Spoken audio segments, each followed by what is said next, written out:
गुरु गोविंद दो खड़े, काके लागू पाए, बलिहारी गुरु आपके, गोविंद दियो बताए। गुरु गोविंद दोनों अगर एक साथ खड़े हो, किसको प्रणाम करना चाहिए? साधारण इसका अर्थ यह है कि गुरु को प्रणाम करना चाहिए, क्योंकि गुरु की बलिहारी है, इन्होंने भगवान से मिला दिया, गोविंद से मिला दिया। लेकिन दूसरा अर्थ लिया जाए तो वो ये होता है कि बलिहारी गुरु आपके, गोविंद दियो बताए। ये भगवान ने बता दिया कि गुरु की बलिहारी है, गुरु को प्रणाम करो। नहीं, भगवान स्वयं कह रहे हैं गुरु को प्रणाम करो। बलिहारी गुरु आपकी, गोविंद दियो बताए। गोविंद ने बता दिया कि गुरु बड़ा है। ऐसा कहीं देखने में भी आया है। भगवान कृष्ण हो या राम हो, उन्होंने गुरु की महिमा को लोगों को बताया। गुरु के आश्रम में गए, शिक्षा ली, लोगों को ये समझा है कि गुरु महत्वपूर्ण है। फिलहाल कोई भी अर्थ हो, कुल मिला के ये है कि गुरु सर्वोपरि है। क्यों? क्योंकि उसने भगवान से मिला है।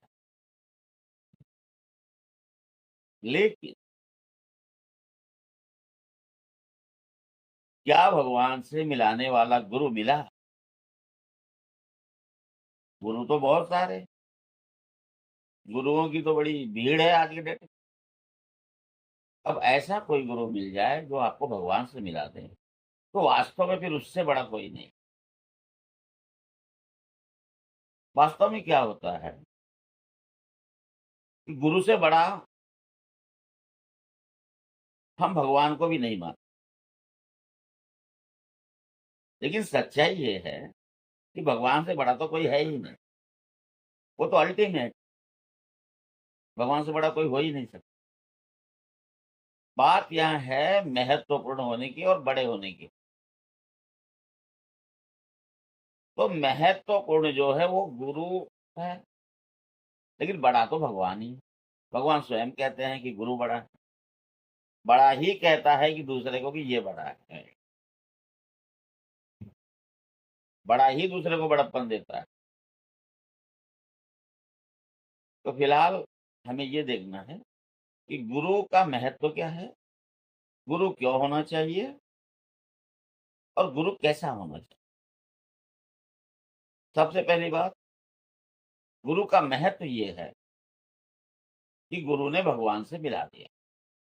नहीं मिला रहा है तो फिर गुरु का कोई महत्व नहीं, फिर गुरु का कोई अर्थ नहीं। गुरु वह है जो शिष्य को गुरुत्व में स्थित कर देते, अर्थात परमात्मा से साक्षात करा दे, वही गुरु। बाकी तो ठीक है, शिक्षक है, बाकी सारे शिक्षक है। कोई मैथ्स पढ़ा रहा है, कोई साइंस पढ़ा रहा है, कोई साइकिल सिखा रहा है, कोई मोटर सिखा रहा है। बहुत सारे शिक्षक है सरकार। लेकिन गुरु तो वो है जिसने भगवान से मिला दिया, फिर उससे बड़ा कोई नहीं। तो गुरु का जो बड़प्पन है, जो महत्व है, वो इस कारण है कि पूरे जगत का, सृष्टि का, ब्रह्मांड का जो सबसे बड़ा से बड़ा है परमात्मा, उससे मिला। ये गुरु की महिमा। यानी गुरु की महिमा केवल इतनी है कि वो आपको भगवान से मिला दे रहा है। तो भगवान की महिमा कितनी होगी, जिसके मिलाने के कारण गुरु इतना महत्वपूर्ण हो गया, इतना महान हो गया। तो ये विषय ही नहीं है कि गुरु बड़ा है या भगवान बड़ा है। कई लोग इस पर भी डिस्कस करते हैं। कोई कहता है नहीं भगवान से बड़ा, कोई कहता है गुरु बड़ा। नहीं, सीधा सा लॉजिक है, भगवान से बड़ा कोई नहीं है, और उस बड़े से बड़े परमात्मा को मिलाने वाला हमारे लिए सबसे ज्यादा महत्वपूर्ण है। उससे महत्वपूर्ण और दुनिया में कोई नहीं। यानी ये मान लो कि वो हमारे लिए सबसे बड़ा है, भगवान है हमारे लिए। गुरुर ब्रह्मा गुरुर विष्णु गुरुदेव महेश्वर। लेकिन ऐसा गुरु मिले तो वास्तव में गुरु की जरूरत क्या है? पहला प्रश्न ये था, गुरु क्यों होना चाहिए? उसका उत्तर यह है कि ईश्वर से मिलाने के लिए, साक्षात कराने के लिए। दूसरा यह है कि गुरु का महत्व क्या है? गुरु का महत्व यही है कि उसने भगवान से मिला दिया। तीसरा है गुरु कैसा होना चाहिए, क्यों होना चाहिए? तो सीधा सा है कि गुरु होना चाहिए भगवान से मिलाने के लिए, और ऐसा गुरु होना चाहिए जिसने भगवान को जाना हो, तभी तो आपको मिलाएगा। तो प्रैक्टिकली देखने जाएं तो गुरु करता क्या है, भगवान से मिलाता कैसे? देखो, भगवान वाणी का विषय ही नहीं, मन बुद्धि में आने वाला भगवान है ही नहीं। उसको बोल के समझा के कोई मिला नहीं सकता। ईश्वर से मिलने की जो शर्तें हैं वो गुरु पूरा करता है। सबसे पहले शर्त यह है गुरु भगवान से मिलने के लिए कि आप निरहंकार हो, अहंकार न हो। गुरु के पास जब आप जाते हो तो अपने आप झुक जाते हो। पहला काम गुरु का है कि आपको झुकना सिखाता है। और जब आप निरहंकार होते हो तो फिर परमात्मा से मिलने में कोई देर थोड़ा ही है। अहम ही है जो मिलने नहीं देता। मैं, जब मैं हम मान के चलते हैं ना कि मैं, यही तो रुकावट है, और गुरु इसको गला देता है। ये तो देखो, अहंकार के ही रूप में होते हैं। धन का अहंकार, बल का अहंकार, परिवार का अहंकार, ज्ञान का अहंकार, ये सब कुछ गुरु खत्म करता है। फिर बचता है अहम, जो मैं की सत्ता है, अंतिम मैं। सारे अहम के गिरने के बाद जो अहम बचता है वो शुद्ध अहंकार है, सूक्ष्मतम। गुरु उसे भी गिरा देता है।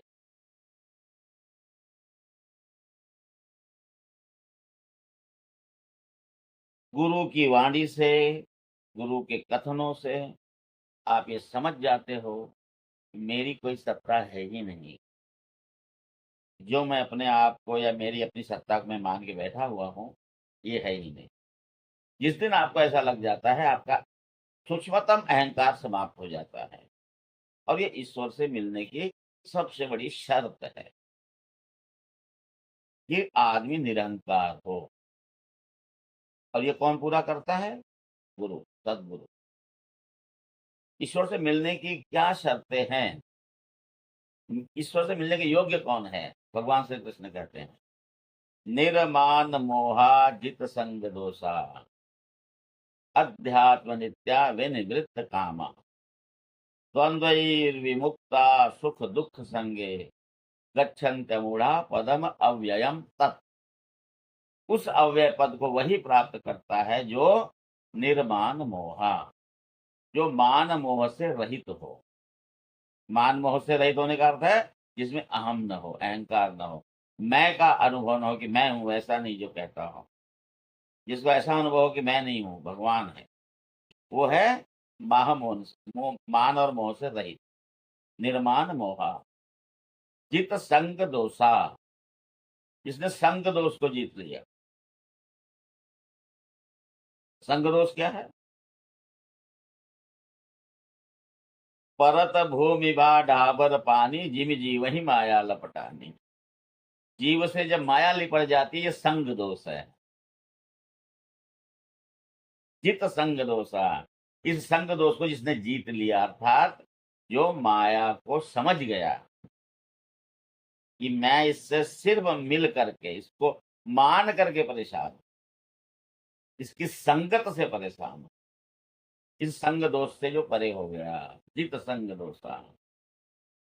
निर्माण मोहा जित संग दोषा अध्यात्म नित्या, जो नित्य अपने आत्मा में रमण कर रहा है, यानी आत्मा के सिवा कुछ भी उसे सत्य प्रतीत नहीं होता, आत्मा के सिवा उसे कहीं आनंद ही नहीं आता।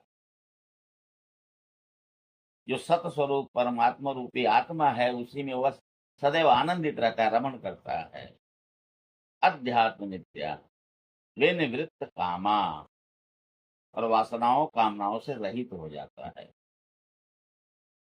द्वंद्वैर विमुक्ता, सुख दुख संगे, सुख दुख जैसे जो द्वंद हैं उनसे जो मुक्त है, सुख दुख लाभ हानि जय पराजय, इन सब से जो रहित है, यानी जिसने ये जान लिया है कि ये संसार में द्वंद है, लेकिन परमात्मा द्वंद से अतीत है और मैं परमात्मा का ही अंश हूं, मैं भी इन द्वंद से अतीत हूं। सुख दुख किसको मिलते हैं? जय पराजय किसकी होती है? शरीर की, मन की, बुद्धि की। और तुम न शरीर हो, न मन हो, न बुद्धि हो, न अहंकार हो। तुम कौन हो? शिवो हम। तुम कौन हो? सत्य स्वरूप परमात्मा के अंश हो। ईश्वर अंश जीव अविनाशी, चेतन अमर सहज सुख राशि।